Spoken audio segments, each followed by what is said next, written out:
تلنگانہ میں مارواڑی تاجروں کے خلاف منائے گئے ریاست گیر بند کے موقع پر جمعہ کے روز حیدرآباد کے ہبشی گوڑہ میں عثمانیہ یونیورسٹی JAC قائدین اور آدیواسی اسٹوڈنٹس یونین کے کارکنوں نے ایک مارواڑی دکان کے سامنے ٹائر جلا کر احتجاج درج کیا۔ اس موقع پر JAC کے چیئرمین کوتاپلی تروپتی اور وینو گوپال کی فوری رہائی کا مطالبہ کیا گیا۔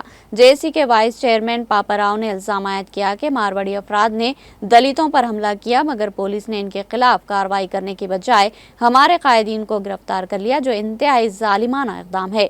تلنگانہ بند کی اپیل پر ریاست بھر میں کئی اضلاع میں احتجاجی مظاہرے دیکھنے کو ملے۔ حیدرآباد سمیت مختلف علاقوں میں دکانداروں نے اپنی دکانیں بند کر کے JAC کی تائید دی۔ نلگنڈا، ورنگل اور سرسلہ میں مارواڑی گو بیک کے نعرے لگاتے ہوئے طلباء و سماجی تنظیموں نے ریالیاں نکالی۔ کرتال ٹاؤن میں وارث سکھ سنگم تاجر انجمن کی قیادت میں مکمل بند رہا۔ تجارتی برادری نے قومی شاہراہ پر ریلی نکالی اور ڈاکٹر BR امبیڈکر کے مجسمے پر یادداشت پیش کرتے ہوئے مطالبہ کیا کہ مقامی تاجروں کے ساتھ ہونے والی ناانصافی کو ختم کیا جائے۔ اس موقع پر پولیس نے کئی قائدین کو گرفتار کر کے پولیس اسٹیشن منتقل کر دیا۔